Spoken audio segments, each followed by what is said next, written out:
YouTube, what's going on, man? It's been a long time since I've been on here. Just been, posting little short little clips, but just want to get on here and talk about when it comes to the workload in food service. It can be very overwhelming, especially when you have, people that does the routing that's never been on a truck. I think it should be a requirement. If you're doing the routing for these routes, you have to be a former driver, because if you are a former driver and you're doing the routing for these routes for the drivers, and as you look as you're using the software, whatever software it is, I'm pretty sure everybody has a different software. But when you input these addresses of the stores, the customer numbers into this system, and it spits it out and it shows you a whole map of, okay, you got 10 stops, this is route so-and-so. And you look at that whole route, and it's giving you an estimated maybe time of how long it should take that driver to do this, the route, how many miles. At some point, you have to sit back and think about, okay, just because it says the whole route is 110 miles. 110 miles, average 13 and a half hours for one individual. You're like, oh, okay, perfect. All right, let me go ahead and type that up. Boom, let me put this in this system. This is going to be route 1, 2, 3, boom.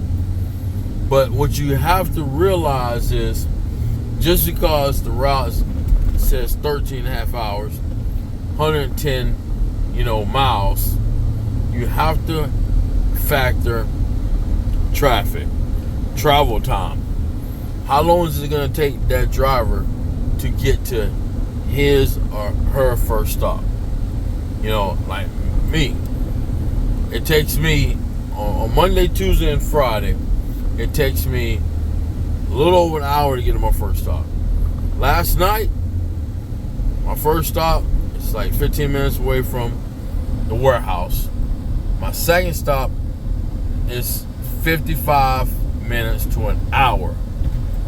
So much traffic yesterday that it took me a little over 2 hours to get to my second stop. So you might be like, oh, man, 2 hours is not bad. But when you by yourself and you're running almost 1,300 cases, 9, 10 stops, you need every bit of time that you can possibly get to make you be successful. Because like I said, I'm an hour and a half away from the DC. So if I only got 14 hours to do the route, actually I can give myself 12 hours to do the route and an hour and a half to get back. But like I say, you always have to factor in traffic. You might look at GPS, might say you're an hour away from the DC. That's an hour away from the DC without traffic. You implement traffic, it can be between an hour and a half to 2 hours. If there's an accident, just forget about it.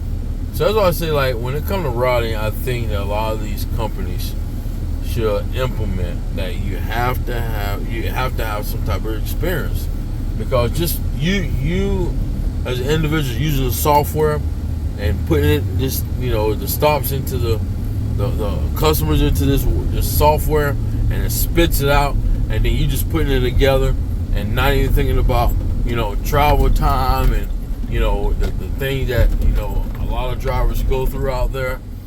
So that's the biggest thing that I have when it comes to doing the routing. I think you should have some type of experience.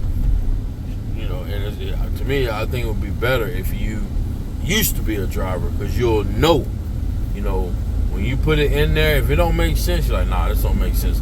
Let me map it out. Let me zoom in. Let me see. Let me factor in, drive time.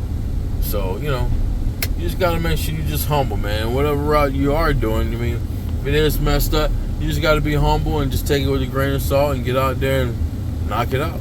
That's what I did this morning. You know, even though it took me, I lost 2 hours by driving to my second stop, but I had to run all the rest of the night, but I got it done. So, hey man, I just wanted to get on here and just touch base with you guys a little bit. You know, y'all take it easy out there, be safe.